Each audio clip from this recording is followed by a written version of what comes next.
Anda masih menyaksikan Dialog Indonesia hari ini. Kami masih membahas mengenai potensi ekonomi dan pembangunan di Sulawesi Barat. Bersama saya ada Gubernur Sulawesi Barat, Bapak Anwar Adnan Saleh. Pak Adnan, ini sesi terakhir. Dan sesi terakhir paling enak kalau kita ini buat happy ending. Salah satu happy ending yang enak kalau kita bicara pariwisata, Pak. Apa yang menarik di Sulawesi Barat? Terus terang, mungkin banyak saudara-saudara kita belum berkunjung ke sana. Ya. Mudah-mudahan didengarkan oleh seluruh peminat dan pengolah penggerak pariwisata Indonesia. Sulawesi Barat ini memiliki daya tarik. Panjang pantainya itu hampir 700 km, Mas. Ya, dan ada apa yang menarik di situ? Yang pertama, ada kurang lebih hampir 100 km itu kita bisa melihat sunset sepanjang jalan itu di pantai itu.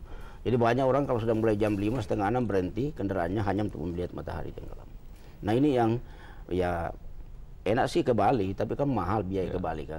Ya, kalau ke Sulawesi Barat misalnya tidak terlalu semahal ke Bali untuk melihat itu. Dan pantai-pantai di Indonesia Timur pasti masih sangat asli dan sangat asli. Kemudian polusi tidak ada, air lautnya juga tidak ada polusi, ya karena masih terjaga dengan baik. Yang kedua, memiliki daerah-daerah yang satu kabupaten pegunungan itu memiliki keindahan.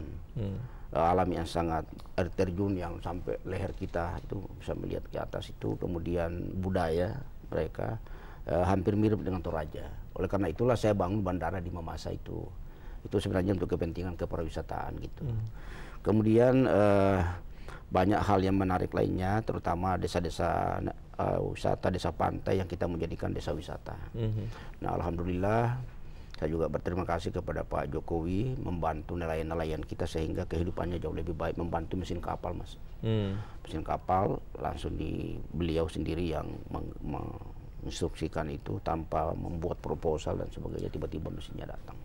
Cukup banyak, Pak, masyarakat di Sulbar yang beraktivitas menjadi nelayan? Bagaimana nggak banyak? 700 km itu pantai.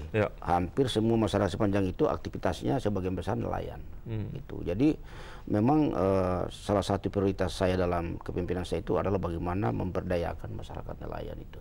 Nah, ini yang masih perlu terus dikembangkan, tidak semudah membalikkan telapak tangan. Apa yang perlu dibuat untuk mensejahterakan masyarakat nelayan? Yang pertama adalah saya dari 2-3 tahun yang lalu merencanakan membangun pelabuhan perikanan Nusantara tipe B.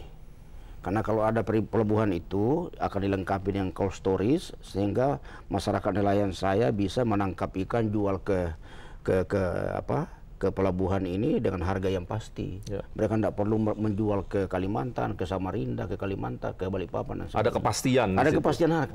Kan yang penting di sini ada kepastian harga, Mas. Kalau masyarakat petani nelayan itu ada kepastian harga, mereka pasti bergairah gitu.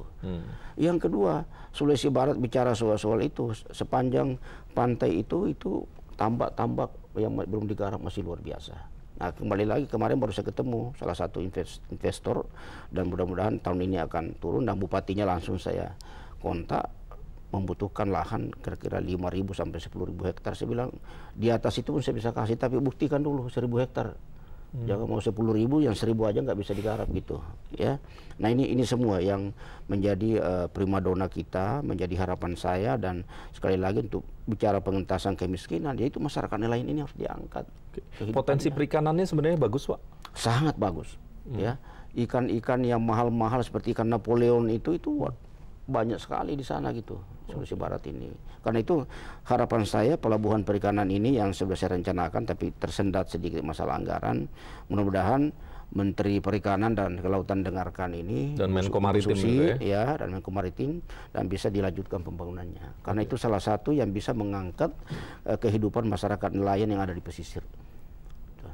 Pak Adnan, ini tahun kedua, periode kedua maksud saya, kemudian banyak tadi pencapaian sudah Bapak sampaikan. Tetapi pertanyaan saya, apa yang kira-kira menjadi legacy, yang menjadi warisan dari perjalanan hampir 10 tahun memimpin Sulawesi Barat? Ya, yang pertama tentu yang tidak akan terlupakan karena paling dirasakan masyarakat itu infrastruktur. Awalnya mereka merasa hidup di mana, hanya sekarang sudah bisa beraktivitas, ya. Dengan baik, bisa keluar, datang dan pergi dengan mudah gitu. Baik dengan udara, dengan laut, dengan darat, semua sudah bisa. Saya kira itu yang mungkin bukan karena saya, tapi mereka harus pasti bertanya kok bisa begini ya, pasti akan ingat saya gitu. Nah, Iya, karena kita yang merintis gitu. Nah, yang kedua sektor pendidikan. Kita udah mulai dari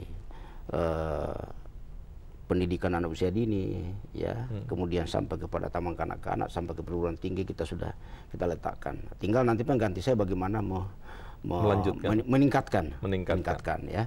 Karena tahun ini juga kita akan bangun sekolah khusus olahraga di sana. Jadi saya memang inovasinya begitu besar, nafsu besar gitu loh, untuk ingin melihat daerah ini bertumbuh dan berkembang lebih baik, ya.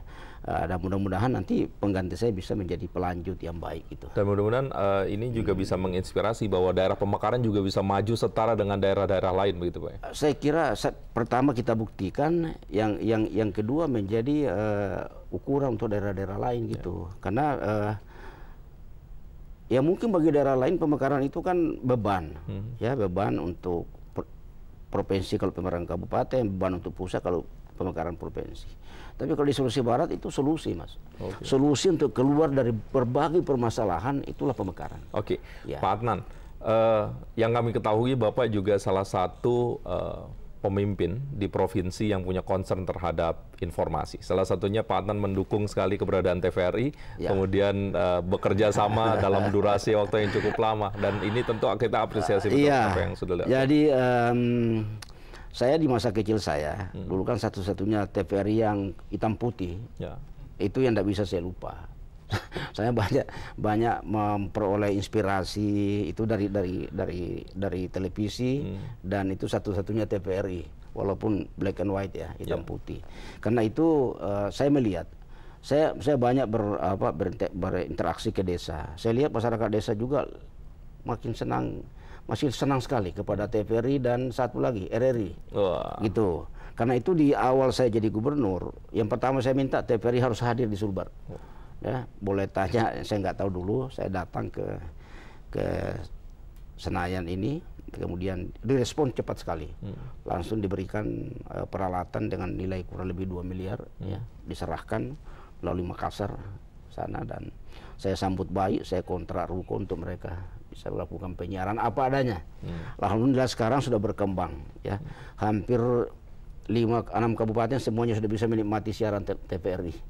Apalagi saya tadi bicara dengan Pak Dirut, insya Allah Agustus nanti sudah akan bisa seluruhnya digital. Sulbar akan masuk di antara 29 kabupaten yang sudah akan menikmati siaran digital nanti di bulan Agustus. Jadi sudah ada stasiun TVRI. Iya, karena itu saya menyambut baik, dan tadi baru ada acara kita penyerahan aset dari pemerintah provinsi kepada TVRI.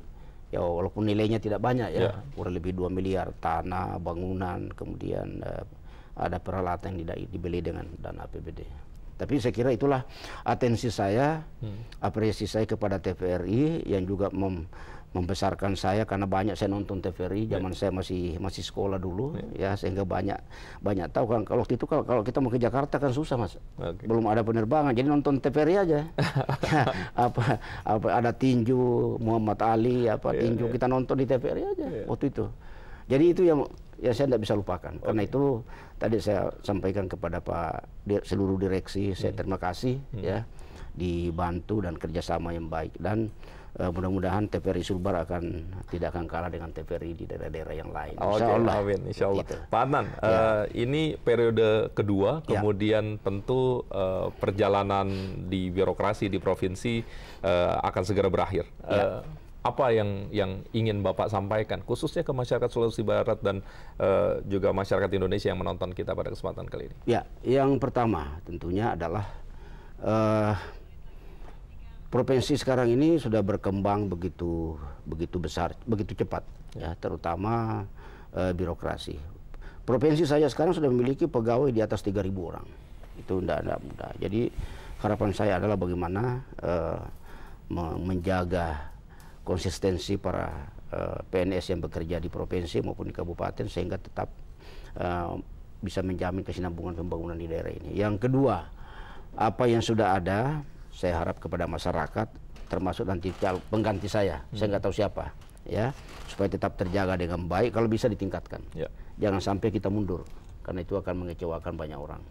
Itu menjadi harapan saya. Dan yang terakhir adalah kepada seluruh masyarakat Sulawesi Barat, ya terima kasih atas kerjasama selama ini, dukungannya kepada saya, baik dukungan luar biasa di pemilihan kepala daerah maupun dukungan terhadap penyelenggaraan pemerintahan dan pembangunan. Itu saya harapkan diberikan juga kepada siapapun pengganti saya setelah saya berakhir di bulan Desember yang akan datang. Baik, ya. Pak Adnan, terima kasih sudah main ke TVRI. Mudah-mudahan terus menjadi sahabat TVRI, walaupun sudah tidak melakukan aktivitas di birokrasi, tetapi tentu kita berharap apa yang sudah Bapak sampaikan, Bapak lakukan bisa bermanfaat, dan karir-karir selanjutnya mudah-mudahan masih menanti di depan, pengabdian yang lain juga ada di depan, dan kita mudah-mudahan menjadi bagian untuk menjaga bangsa ini menjadi bangsa yang besar. Terima kasih Pak Anwar Adnan Saleh, Gubernur Sulawesi Barat, sudah hadir di Studio 6 TVRI. Dan saudara, ini akhir dari Dialog Indonesia hari ini. Dan sekali lagi, jangan lupa apabila kita ingin berwisata, jangan lupakan Sulawesi Barat karena potensinya luar biasa. Dan akhirnya saya Imam Priyono pamit. Selamat siang, sampai jumpa. Terima kasih Pak.